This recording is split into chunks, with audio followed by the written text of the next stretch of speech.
Fala galerinha de xadrez, tudo beleza? Bom, a gente está aqui na 10ª rodada do Tata Steel Challengers 2019 e a gente tem uma rodada muito interessante aqui, o Praggnanandhaa, o indiano de brancas, tá bom? Jovem Praggnanandhaa, jogando aqui contra o Chigaev russo, um jogador russo, um grande mestre fortíssimo, apesar de jovem, ele tem 23 anos se eu não me engano, ele tem muito mais experiência do que o Praggnanandhaa, né?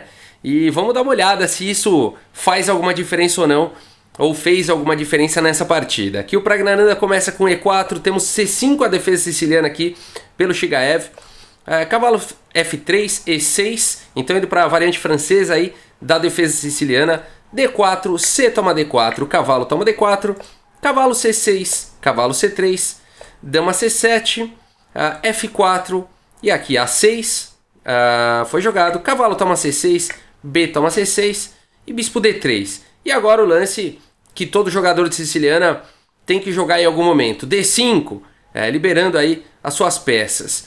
Dama E2 foi jogado, cavalo em F6, vamos desenvolver as demais peças. Roque, bispo em E7, bispo D2, todo mundo desenvolvendo. Roque, torre de A em E1 e bispo B7 aqui pelo Chigaev. Rei H1 pelo Praggnanandhaa. O Praggnanandhaa está construindo uma posição interessante aí, trazendo suas peças por ataque, ativando bem as suas peças aí. G6, aqui o Chigaev, um lance um pouco defensivo aí, né, com medo realmente desses avanços aqui do Praggnanandhaa. O Praggnanandhaa continua com E toma D5, C toma D5 e um lance muito interessante aqui do Praggnanandhaa, muito forte realmente, que foi o lance F5. Olha que bacana esse lance, né? Ele realmente vem com tudo, porque depois, bom, não dá para tomar, o ponto todo é que não dá para tomar aqui com o peão de E, porque tá caindo o bispo aqui em E7, que só tem uma defesa, e o Praggnanandhaa teria 2 ataques. Então o Praggnanandhaa já com a iniciativa aí nessa partida, jogando muito realmente. Depois de G toma F5, então bispo toma F5, olha que legal, né? Não dá para capturar, senão tá caindo aqui em E7. E o Chigaev tenta complicar um pouco a posição aqui com D4. Agora o Praggnanandhaa tem o bispo atacado e o cavalo atacado. Ele joga então com bispo D3 e é o melhor lance da posição, muito bom realmente. E aqui o Chigaev joga com dama C6. Não dava para capturar aqui o cavalo em C3? É que aqui fica muito bom aqui realmente para o Praggnanandhaa, né? Esse par de bispos aqui mirando tudo, né? A dama vai entrar também, a torre vai subir para mais para frente, vai tentar subir e entrar na posição. Por enquanto não daria para subir por conta do bispo, mas uma possível continuação aqui. Bom, de cara, né, esse cavalo já está atacado 2 vezes aqui pela torre e pelo bispo, né? Se você tentar defender esse cavalo aqui, ou tirar o cavalo, né, vai perder a casa G4 e aí vai ficar perigosíssimo com ataques de checkmate, né? Não dá, na verdade, para defender. Dama D8 vai para tentar defender. Dá até para jogar aqui uma combinação bem legal com torre toma aqui em F6, aí depois de bispo toma dama H5, ameaçando aqui o checkmate, e aí não tem nem como evitar, né? Seria uma combinação brilhante. Muito provavelmente o Praggnanandhaa iria enxergar todos esses lances e seguir para isso, tá? Por isso até que ele jogou aqui o bispo em D3 e tá ameaçando tudo isso. Aqui então o Chigaev percebeu, jogou com dama C6, pelo menos tentando oferecer em algumas linhas alguns contra-ataques, né? A partida seguiu com cavalo em E4. Vou voltar aqui uma linha muito interessante existiria com o lance torre F3. Seria um lance bastante agressivo, realmente não se importando com o cavalo e continuando com toda a iniciativa, continuando com todo o seu ataque, tá? Seria uma possível linha aqui, o lance torre F3, tá bom? E aqui, por exemplo, né, se capturasse o cavalo, bispo toma C3, e a gente tem uma posição muito forte aqui, por exemplo, torre de F em D8, dando a casa aqui já para o rei, que vai ter problemas. Dama em E3 poderia, né, ter capturado em F6, mas dama E3 melhor. Aí depois de torre toma D3 para tentar dar uma aliviada, devolver um pouquinho de material. C toma D3 e dama C5 propondo a troca aí de damas. As brancas teriam a continuação torre G3 cheque. E depois de rei F8, dama H6 cheque, rei E8 e bispo toma em F6. E aqui as brancas estão melhor materialmente, estão melhor na posição, né? Vamos supor dama F2 para tentar criar algum contra-jogo aqui, simplesmente bispo C3 defendendo. E depois de rei D7, a gente teria uma posição melhor aqui pro Praggnanandhaa, tá bom? Então a gente vê que em várias linhas aqui o Praggnanandhaa ficaria melhor. De qualquer forma, aqui ele prefere simplificar um pouco a posição, não ir para tantas complicações. Com cavalo E4, propondo algumas trocas. E depois de cavalo toma E4, bispo toma E4, dama toma E4, dama toma E4, bispo toma E4, torre toma E4, enfim, muitas trocas aí. A gente tá entrando no final da partida, né? O Praggnanandhaa de cara já ameaçando aqui o peão do Chigaev aqui em D4. E a partida continua com H5. O Chigaev entrega o peão de D4 para criar possibilidades de contra-jogo aqui. Na verdade, aqui o Praggnanandhaa, mais do que capturar o peão, estava ameaçando aqui uma entrada muito chata aqui com o bispo em H6 e depois algumas ameaças com torre G4 cheque, né? Então aqui o Chigaev preferiu entregar o peão e dar uma respirada aqui, né? Não tem mais esse sufoco aí para o rei. A torre toma D4 foi jogado, torre de F em D8, praticamente aí forçando as trocas. E depois de torre toma D8, torre toma D8, bispo E3, F5, o Chigaev então vai expandindo aí essa maioria de 3 contra 2 e tentando criar, né, possibilidades, apesar do peão a menos. Rei G1 aqui pelo Praggnanandhaa, ativando o rei. Torre C8, C3, defendendo o peão de C2. Rei F7, torre D1, colocando aí a torre na coluna aberta. O Praggnanandhaa está jogando aí de forma brilhante contra o Chigaev. O Chigaev é até então o líder aí do Tata Steel Challengers 2019. O Praggnanandhaa não estava indo muito bem nesse torneio, mas nessa partida aqui ele tá melhor aqui que o Chigaev, né? E5 foi jogado, torre D5, rei E6, então defendendo o peão de E5 e atacando a torre. Torre A5 atacando o peão de A6, torre C6 defende, rei F1, bispo D8 atacando a torre, torre C5 propondo aí as trocas. E aqui o Chigaev espertamente não vai para as trocas e mantém, né? Aqui, quanto mais peças o jogador de pretas que está com um peão a menos conseguir manter no tabuleiro, melhor, porque ele pode criar mais possibilidades de contra-jogo, mais algum golpe tático e tudo mais. Quanto menos peças você tem, mais você vai aceitando um final perdedor com um peão a menos, tá? Então torre D6, fica a dica aí, né? Torre C8 foi jogado, F4 atacando aí o bispo, bispo C5 atacando a torre, torre D7 mantendo a defesa do bispo, rei E2, rei F5, o rei aqui do Chigaev em contrapartida tá melhor colocado do que o rei do Praggnanandhaa, né? O rei do Praggnanandhaa tava lá no cantinho, perdeu alguns tempos aí para entrar na posição. O rei do Chigaev tá melhor, e aqui essa maioria de peões. Será que isso é compensação suficiente pelo peão? Bispo em F2 foi jogado aqui pelo Praggnanandhaa, bispo em E7, então deixando a torre menos escrava, né? Ela estava escrava defendendo, agora o bispo não está mais atacado. Torre A8, atacando o peão de A6, e aqui o Chigaev, estamos no lance 36, o Chigaev vai para uma ideia interessante aqui com esse lance H4, continua na sua estratégia aí de ativar a maioria, e depois de torre toma em A6, aqui o Praggnanandhaa então tá com 2 peões a mais já, e o Chigaev no lance 37, os dois já estão com pouco tempo no relógio. O Chigaev tenta agora, olha, ele dá uma cartada aí, fez esse lance H3, né? E na verdade esse lance não tem nada, o Praggnanandhaa poderia simplesmente capturar. É claro, né, que 2 peões da torre, o peão na coluna da torre já vale menos, né? Você não vai querer seus 2 peões dobrados na coluna da torre, né? Dá para entender a decisão do Praggnanandhaa, né? Ele tentou evitar isso. O problema é que depois de G3, que foi o lance jogado pelo Praggnanandhaa, o aqui Chigaev vai para uma ideia muito interessante com bispo G5. E depois de torre então em A5, dando uma cravada aqui nesse peão, o Chigaev vai para uma ideia muito, gente, mas muito bacana. Nessa posição que está aparentemente perdida, né, para o Chigaev, ele encontra uma sequência muito legal. Se você quiser pausar até o vídeo e a título de exercício que você jogaria aqui de negras, né, o Chigaev provavelmente estava apostando nisso quando ele foi jogando o bispo em G5, né, ele foi montando isso talvez para utilizar como recurso na hora certa, né? E aqui encaixou. Espero que você tenha encontrado o lance jogado aqui pelo Chigaev. Foi o bonito sacrifício aqui de torre. A torre em D2 com cheque. É claro que aqui o Praggnanandhaa capturou. E aí o Chigaev continuou com a sequência F toma em G3, abrindo um ataque descoberto no rei.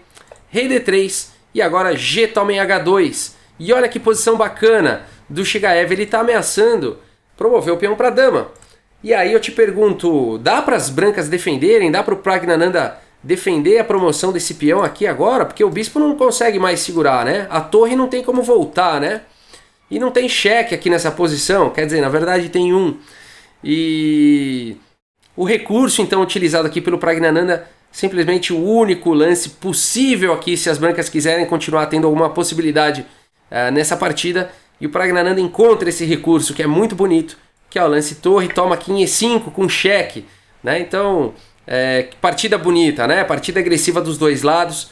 Aqui, bom, se as pretas não capturarem, a torre volta e defende a promoção, né? Então, rei toma em E5 e agora bispo G3, cheque.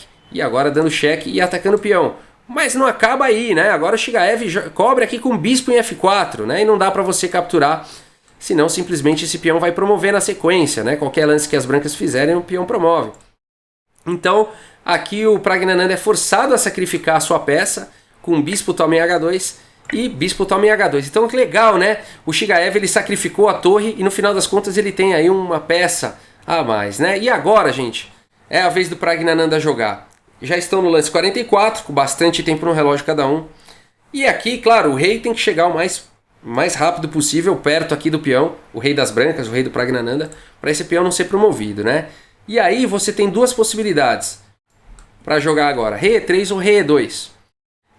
Uma delas empata e a outra perde, por incrível que pareça. Se você quiser até pausar o vídeo e tentar encontrar o lance que empata, pelo menos, e por que o outro lance perde, né? Muito interessante esse exercício.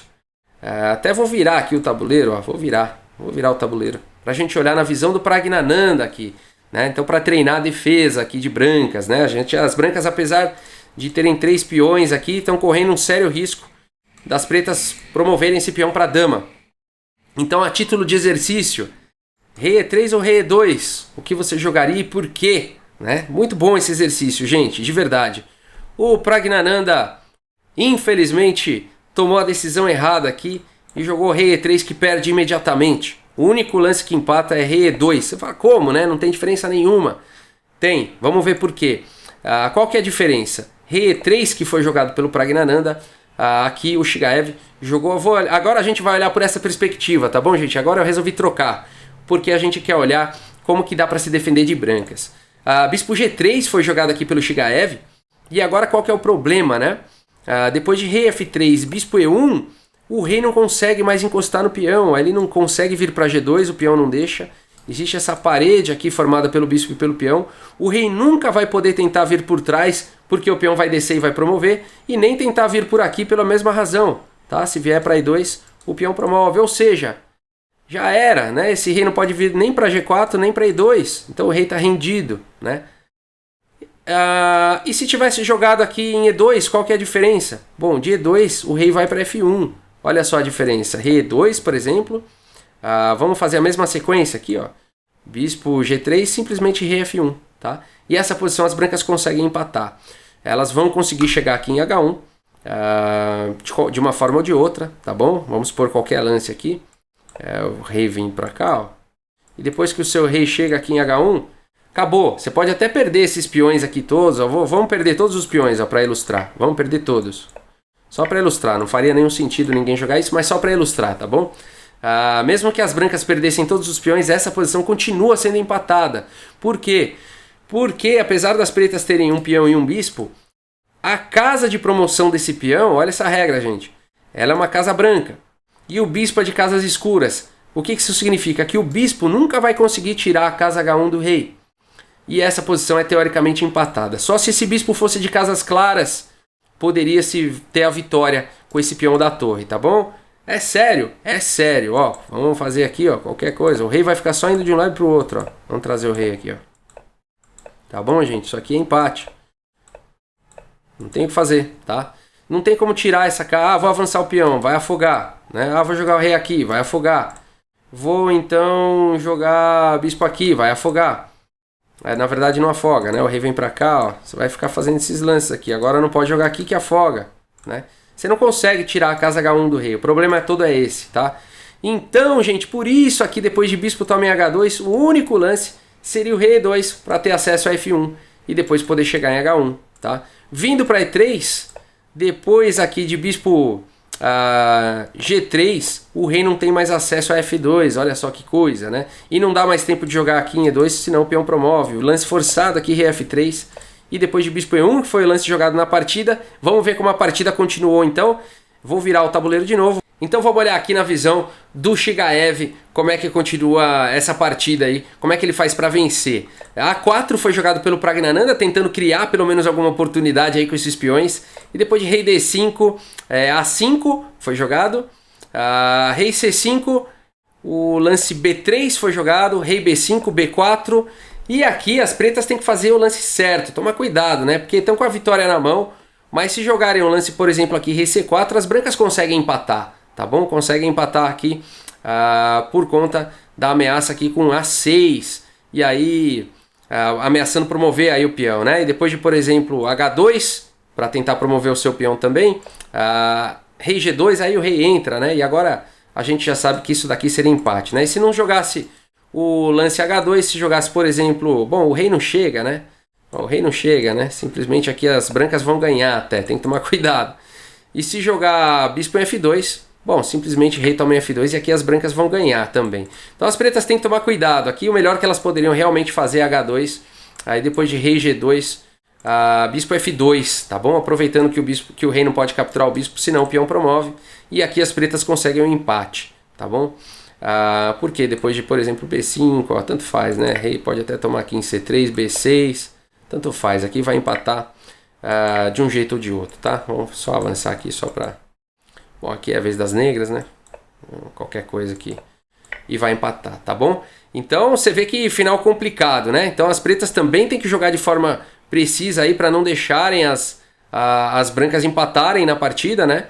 Então aqui depois a gente estava olhando aqui depois de A4, rei D5, rei C5, B3, rei B5, B4. Então não o lance rei C4 que levaria ao empate, mas o lance mais preciso, bispo em H4, fazendo as brancas perderem um tempo aí, obrigando as brancas a jogarem, né? Continua existindo aqui a parede.